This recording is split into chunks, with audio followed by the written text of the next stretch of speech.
Friends, welcome back to my channel Explore and Inspire. Today I'm here to help children how to concentrate better. What we really want for our children, we want for them is extremely happy, successful and healthy, good and fulfilling life, right?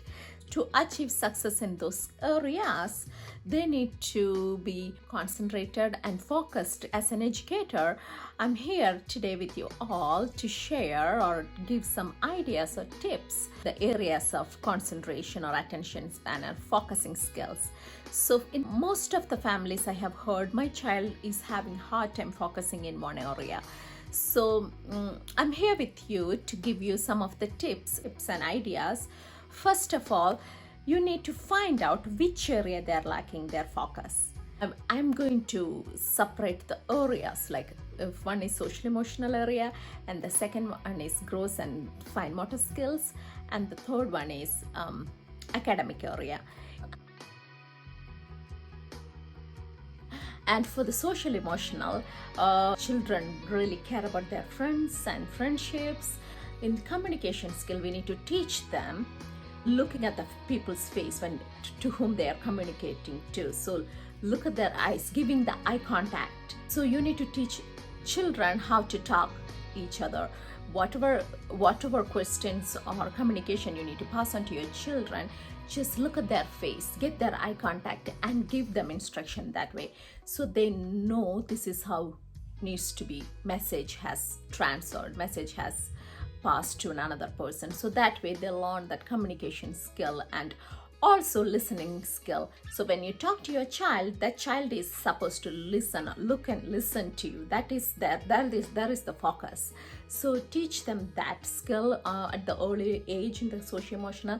And also another tool you need to give your child to success in this area is giving them words,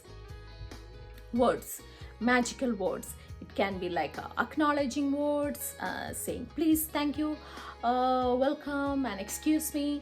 So the words, or call it as emotional words. Name the emotions, like if they are angry, I am angry right now, I need some space.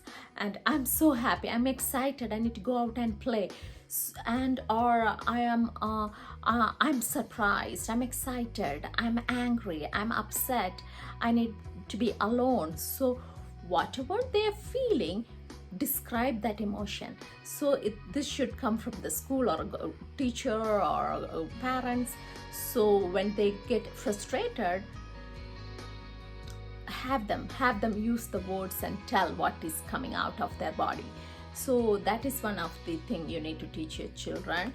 And also teach them using the refusal skills, like if you don't want to play with some, teach them talking that politely. I need some time away, so if you don't want to do it, just I don't feel like doing it. Teach them saying that very politely. And also give them a tool how to calm their self down, like a breathing exercise, and go like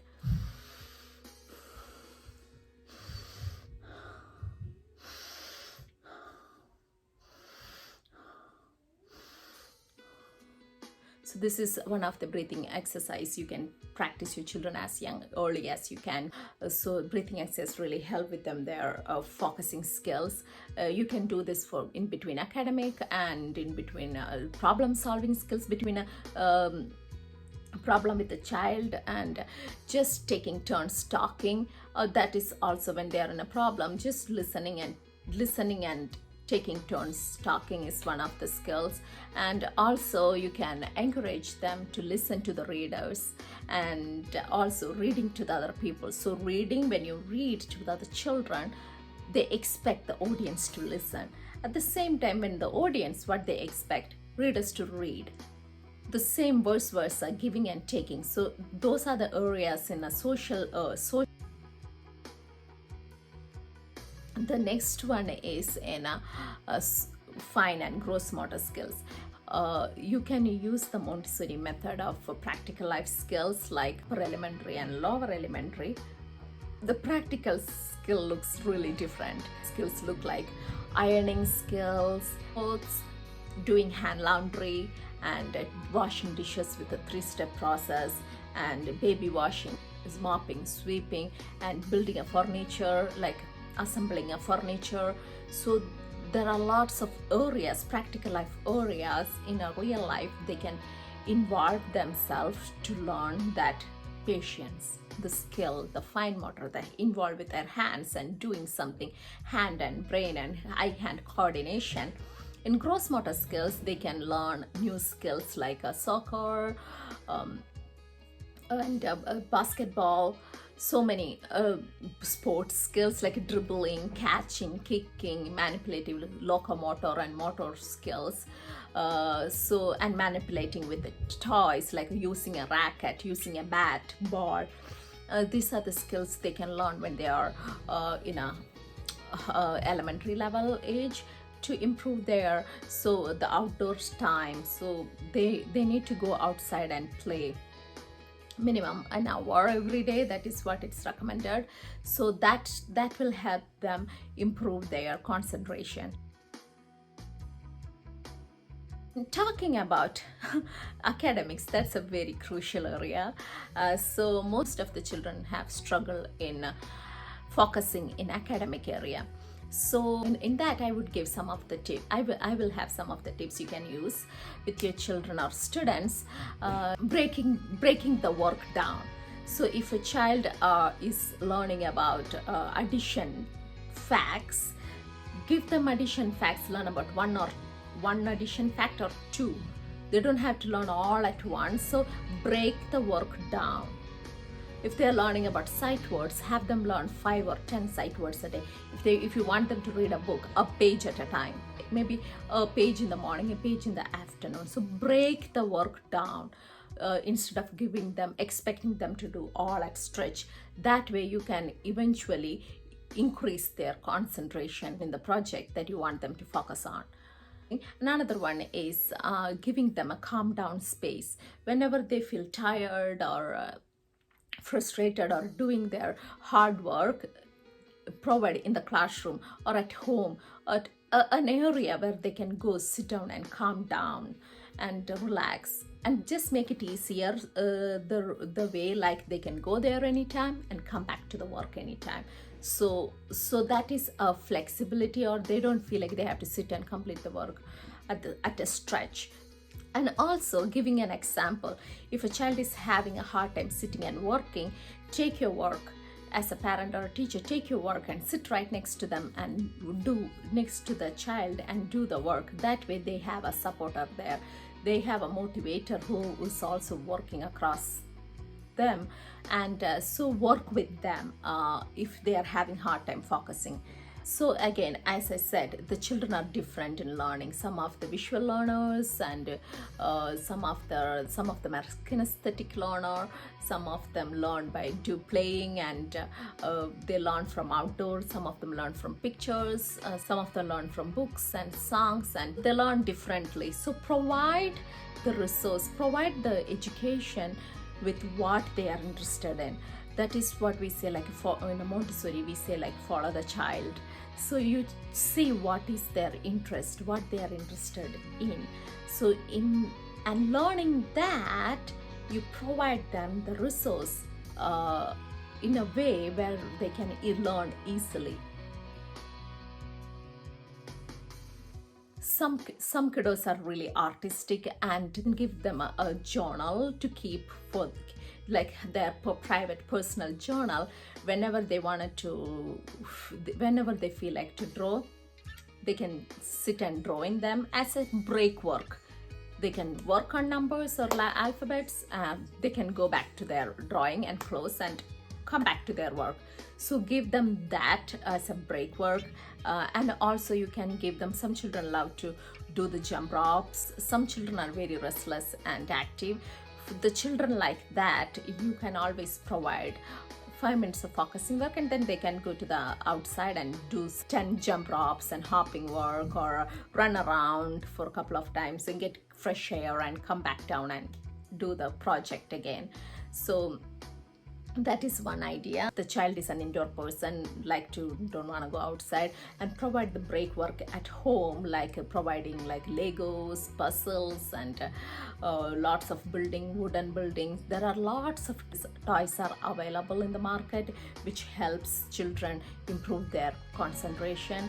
Staying at home itself, they just putting the puzzle together. There is the concentration work which helps them improve. And another tip one is the consistency. So if you want them to work every day at the same time, please follow the consistency. So you're working Monday, Tuesday, then you're skipping the rest of the week, and you want them to work back on Monday.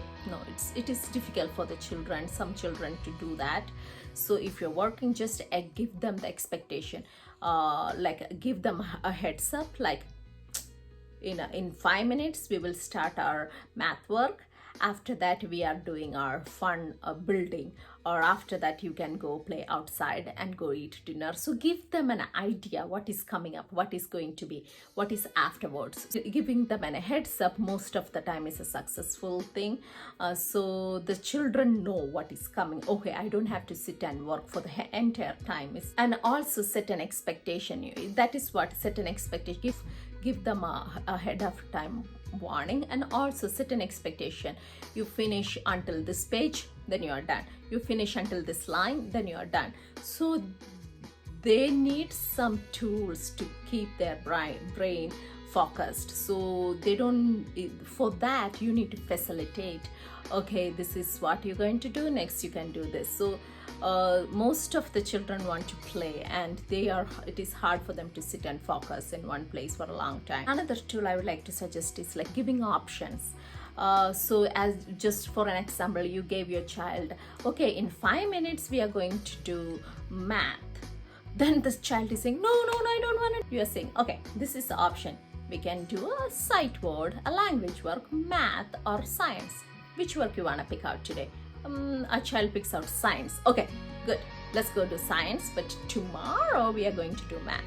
Put a couple of options what you want them to achieve. Not like a playtime or math. So they definitely choose playtime. So when you give an option, when you want it's a study time, it's a work time, give them the option which is similar to what you want them to do. So next, providing them the learning environment. So you can see the picture of my home.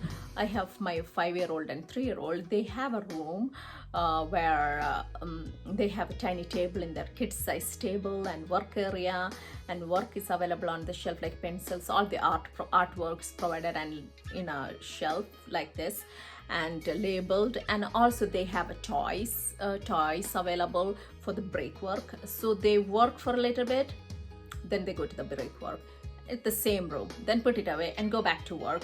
If you really don't have that space for them, just use the dining table or some area where they can sit quietly and do the work with you, or do the work by themselves with you or sibling, without any distraction.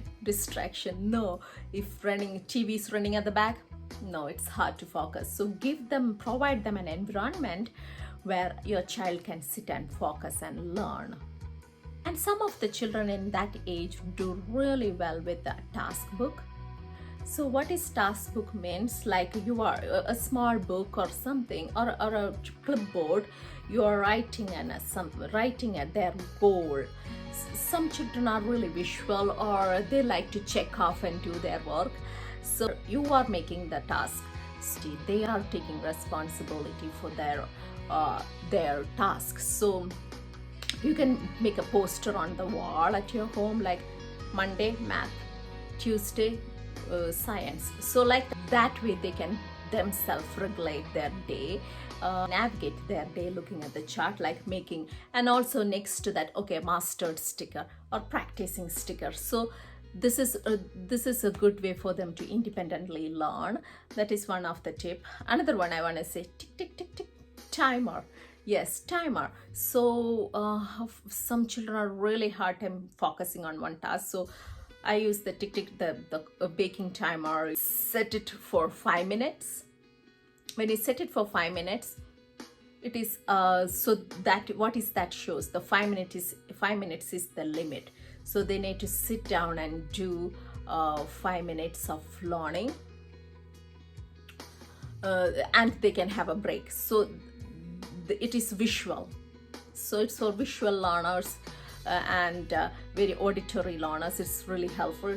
Time goes, and also tings, that time it's time for them to done whatever break they wanted to go outside or have a drink or take snack or play and come back to their work. So timer is a good tool you can use for them to stay focused. This is a picture direction I have, like you can put any pictures. Like when my son was 3 years old, I made this shows the visualized task sheet. You can use math work, language work, or put away the toys or empty the dishwasher, something like that. You can add those tasks, picture schedule for them to follow the part. Again, another one is breathing exercise. You focused in one task, you use their energy efficiently. So that is one of the important thing you can look into. So give them have them work when they have more energy. So like morning time their work, their academics, and afternoon some indoor game, end of the day outdoor playtime, so they are ready for the bed. So that way plan the day very efficiently depending on their energy level. Another one is good sleep. To concentrate better, they really need to sleep well. For the younger age, from the 2 to 5, they need about 10 to 12 hours of sleep, and for the elementary level from 5 to 12 years old, they need 10 to 12 hours of sleep. As good they sleep, as much good energy they have to focus. And another factor contributing for their concentration is nutritious food. Eating more healthy vegetable, fruits, and good carbs, and they are really good for them. Good sleep, food, and exercise are very important factors for them to concentrate. Talking about the toys, as I told earlier, the toys like Legos, mini Legos, and building toys, and board games, like a game like chess, which they have to take turns between the player, which helps them be patient and helps them in concentration, patience, and team spirit.